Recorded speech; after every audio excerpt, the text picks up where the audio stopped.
Family, welcome again to another week of Transformational Truth conversations that help you embrace, initiate your metamorphosis. You were never called, as my coach says, to be the fastest caterpillar. You were called to fly. And so these are conversations that disrupt your comfort. They disrupt your comfortability, and we're going to continue to navigate spaces of difficult conversations that help us learn to not just participate in life but to win at life. And so we're going to navigate conversations ranging from dating to relationships, platonic and romantic, conversations that come to me about sex before marriage, conversations that come to me about interfaith dating, conversations that come to me about various nuances. And we're going to confront truths that help you live fully in those respective areas of your life. But I often say, as my coach told me, that the greatest assignment of your life is you. And if you are putting in the work with you, and if you are putting in the work with becoming and fulfilling your optimum self, then you are ready for not just life's participation, but life's production. And I'm certainly excited about what's coming. I was reading a scripture this morning, and it really hit me about be anxious for nothing, and dealing with anxiety and fear. And that this space of our life, sometimes we are living in a space where we are more anxious and fearful. One psychologist says that over 80% of the stuff we are anxious and worried about never happens. And so we live in this space where we are always constantly worried and constantly living in anxiety over things that will probably never happen. And so anxiety is really the thing that's trying to pull you apart at the seams. And so let me share with you what Paul Tillich said. He says courage is self-affirmation in spite of, that is, in spite of that which tends to prevent the self from affirming itself or affirming yourself. It is the ability to see in you what you continue to negate and deny. It's the ability to see the best in you when you think there is no best in you. It is the innate capacity to believe in you and your capacity, regardless of what life and people are trying to convince to you that you are not. It takes courage to believe in you.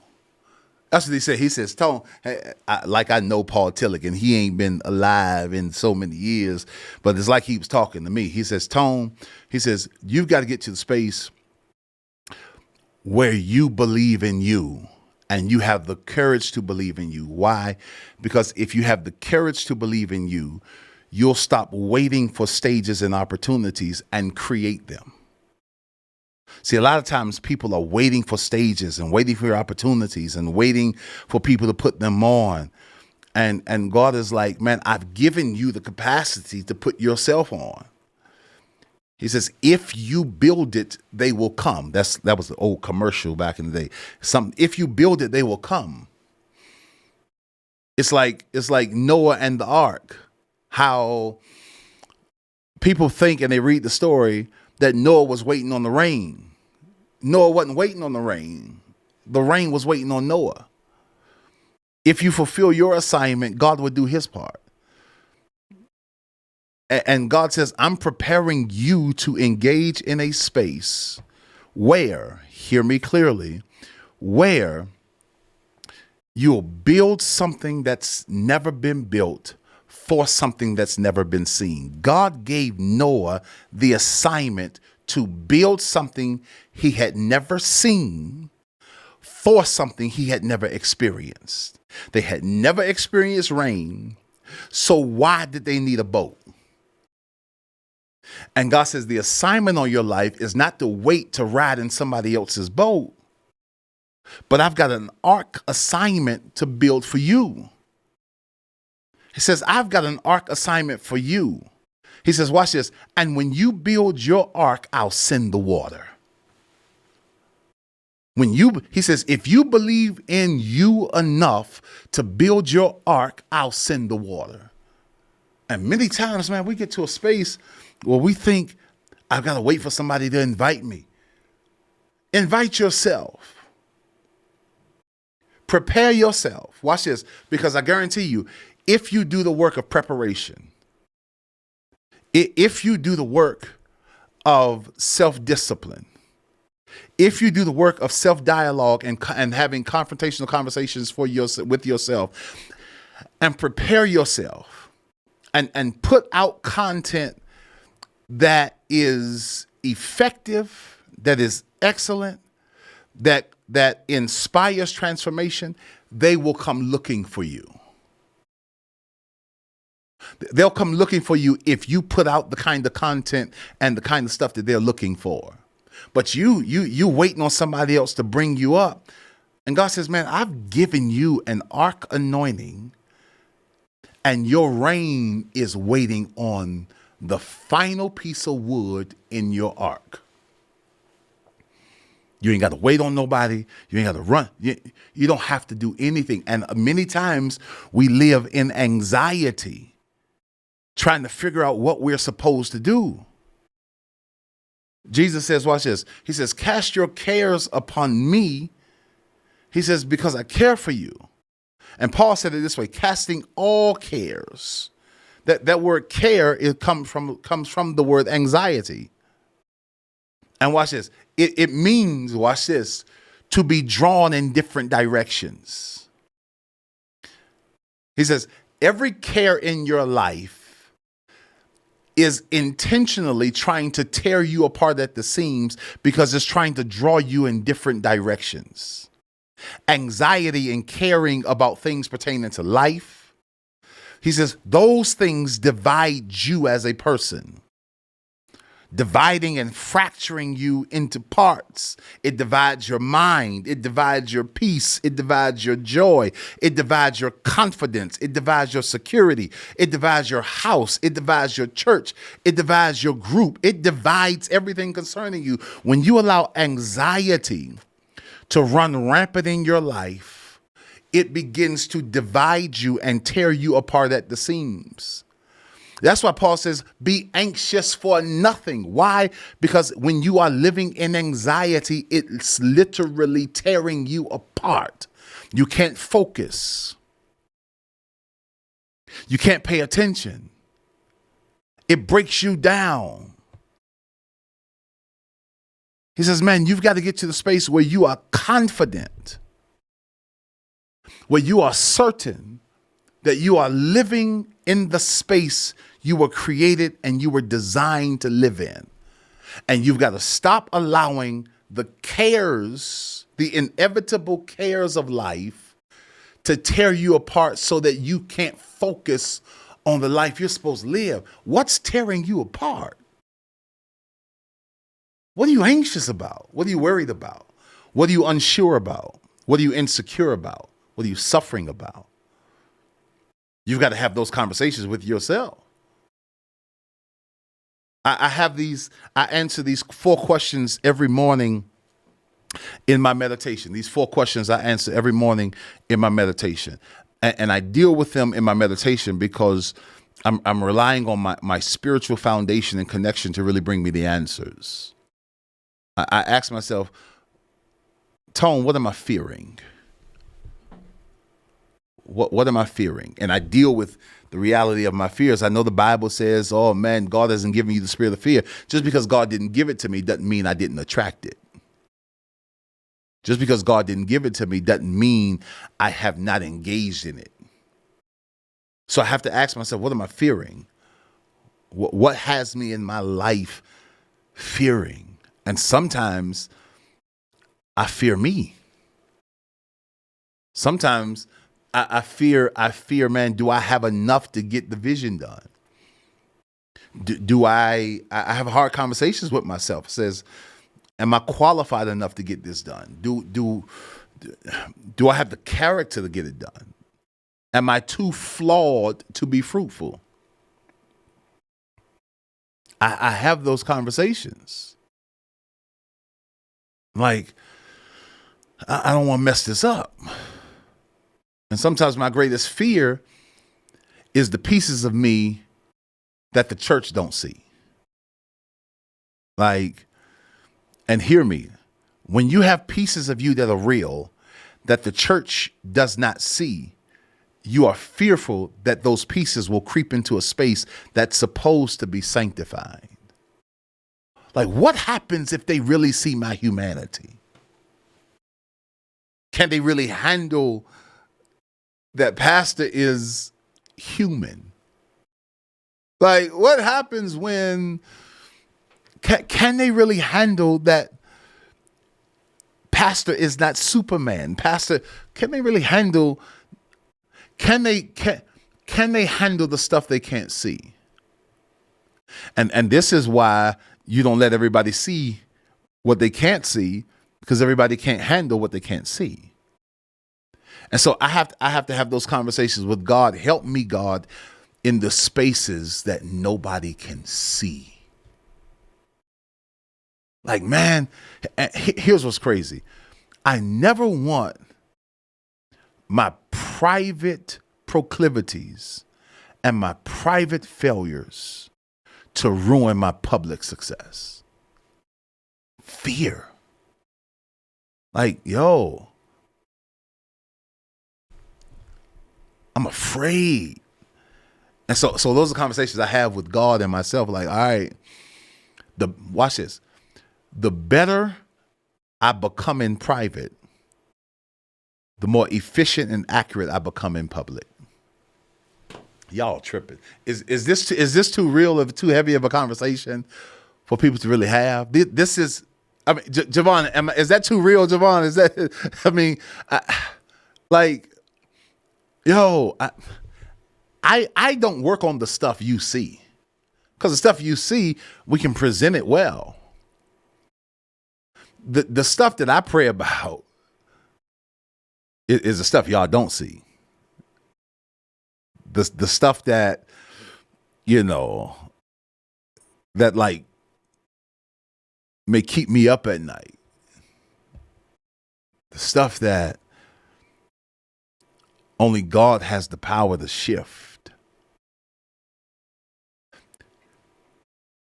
The stuff that I don't see, that you don't see, that, watch this, that I'll never win unless I starve it. I read this devotion the other day, and it says something so significant. It says, we don't defeat our flesh through maturity. We defeat our flesh through starvation. That the more I starve my flesh, the less my flesh will have the power to consume me. Because what you don't feed, God, becomes frail. What you don't feed becomes impotent. And many times the stuff that we keep feeding is the stuff that people don't see, thinking that it won't grow to Goliath type capacity. And so if you keep feeding the baby, it's going to grow, and the baby is going to turn into an obese human.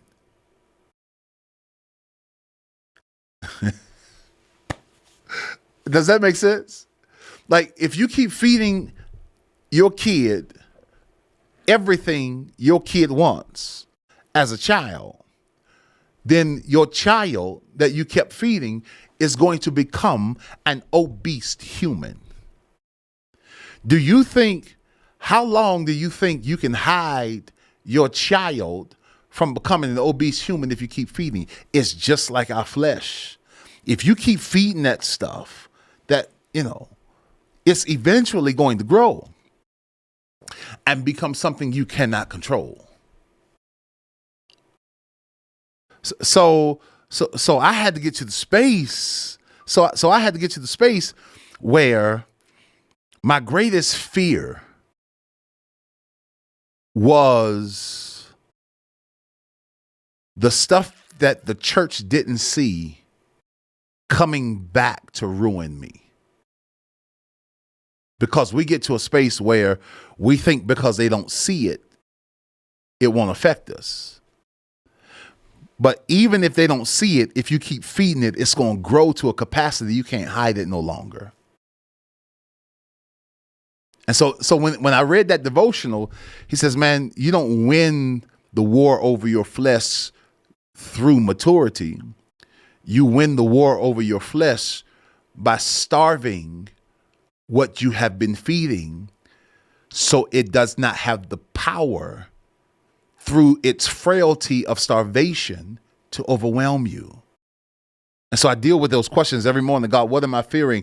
Sometimes the only conversation of what I'm fearing is me. That the pieces of me that y'all don't see on Sunday don't come back to bite me so I don't be effective for y'all on Sunday. So I had to start really maintaining this idea where I didn't just want to win on Sunday. I want to win every day. And if you're going to win every day, you've got to deal with the stuff that the people on Sunday don't see. And people think, man, because we are pastor, we don't have, man, we've got stuff we don't want y'all to see. I'm just probably real enough to be the only one that really say it. So I've got to start starving the pieces of me, because if it keeps growing, my gift is not enough to contain it. So I deal with what I'm fearing. What am I fearing? What am I fearing? Every day I deal with what am I fearing? The second question is, what am I fighting? What am I fighting? What area of my life is my biggest fight? What am I fighting against? Am I fighting against my mind? What am I fighting? Then I deal with, what am I frustrated about? Sometimes my frustration is like, yo, how I'm more gifted than them, but they're past me. Well, it's because I haven't developed the discipline. If my gift matched, or my discipline matched my gift, man, you winning. So what am I fearing? What am I fighting? What am I frustrated about? Then I ask the final question is, where's my faith? Is my faith still intact? And so if I don't deal with all those stuff, I will care, and my anxiety will be through the roof. And then my anxiety will begin to tear me apart at the seams. So I got to ask the question. I get asked the question all the time, Pastor, how do I stay intact while sometimes anxiety tries to run rampant in my life, pulling me apart at the seams? Well, number one, here's a principle that you really have to come to grips with. You cannot evict it and enjoy it at the same time. The things that I am supposed to evict out of my life, I cannot continue to enjoy them, because the longer I enjoy them, the longer I'll keep from evicting them. Does that make sense? Like, I know I'm supposed to disconnect, but I keep inviting you out. I know I'm supposed to not be connected, but I keep. And many of us continue to entertain that which we are supposed to exterminate. Man, bars. Did y'all hear what, Matthews, did you hear what I said? Bars. Like we continue to entertain the very thing we're supposed to exterminate and evict. It's like, yo, what do I want? Do I want to participate in life, or do I want to be productive in life? Do I want to just function in life, or do I want to be fruitful in life? Do I just want to exist in life, or do I want to emerge in life? Well, if I want to emerge, if I want to be fruitful, if I want to be productive, I've got to learn not to entertain the things I'm supposed to evict. I can't. I've got to make a choice. I've got to make a decision. I've got to. Secondarily, I can't be selective in what to keep and what to send. Because if it's dividing me, it's all got to go. God told Saul, he said, yo, kill all the Amalekites. Kill them all. He says, because what you don't kill will eventually come back to bite you. And we become selective in what we keep and what we kill. No. If it's an enemy, it's got to be destroyed. I remember one day I was coming home, I was raised in the hood of DC, right? A hood. Like, my sister Carla will always argue that we were not in the hood. Hear me. I think you're in the hood if you got mice, or if you come home at night and you cut the lights on and the roaches scatter. That's the hood. Maybe I'm wrong, but that's the hood. Maybe it's just me. And if y'all ain't never had no mice or no roaches crawling on you while you sleep, if you ain't never had that, man, you count yourself blessed. You are blessed and highly favored. But I had to go get water and Kool-Aid out the Frigidaire, as my granddaddy would call it. He called it the Frigidaire. I had to go get water and Kool out the Frigidaire, stepping over roaches. And looking at a mouse caught in the mousetrap, squirming, trying to get away. But thanks be to God, when the little money came in the house, we had some exterminators to come through, and we ain't had no roaches and no mice after a while. We got all that stuff plugged up. But I remember coming home from school, and not school, football practice. And I'm walking up the steps, and I see this big old cockroach on the bottom step. And I wanted to step on it, and I didn't step on it. And something told me to kill it. And now, anytime I've seen a cockroach, I would always kill it because I hate cockroaches. I hate them. Like, what's that movie, Scarface? You cockroaches. I hate it. And so I stepped over it this time, and just because maybe I was just exhausted. Never be too exhausted to kill what you're supposed to kill. So I stepped over it, went in the house, and Javon, when I got in the house, I went upstairs, took a shower. We had these wood floors in the hallway, took a shower. I went to sleep. Woke up for school the next day, and I come downstairs. The same cockroach that I stepped over had crept in my house. Y'all, I almost lost it. The same cockroach that I stepped over found a way to get into my house, get into my place of peace, get into my sanctuary. I'm making a point, y'all. Get into a space where I'm supposed to have rest and peace. The same thing I should have killed came into my house. What's the lesson? I cannot be selective in which cockroaches to kill and which cockroaches to keep alive. I can't be selective in what to kill and what to keep alive, because if I keep it alive, it'll eventually creep into my house and creep into my place of peace and creep into my sanctuary. What has crept into your space of peace, tranquility, serenity? What has crept into your spaces that you should have killed a long time ago? But now you can't sleep because it's in your house. Man, we dropping bars. What is keeping you up at night? So I can't be selective in what I kill and what I keep. You hear me?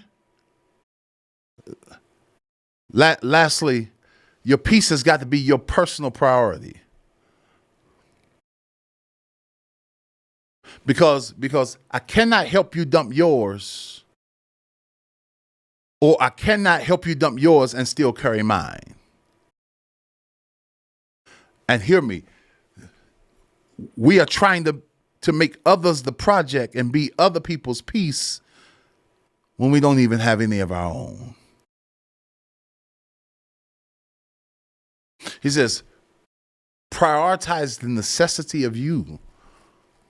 And when you do, then you can help others.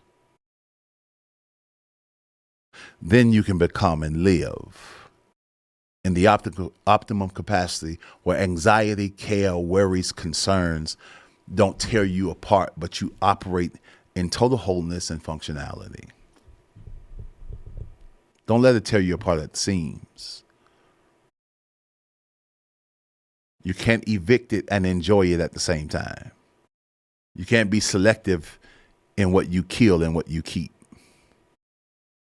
And it's got to be a personal priority to engage in a space of wholeness and health. I had to have those conversations with me because there was some stuff I wanted to evict and wanted to keep and enjoy. And isn't it crazy? The stuff you need to evict is the stuff you really enjoy. Like, can't this just stay? Can't they stay?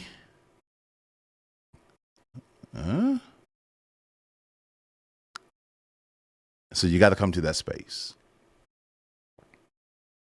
Thank you for tuning in. I pray that this has added some kind of value to your life. I pray that this transparency and this confrontational conversations that confront truths that keep us stuck,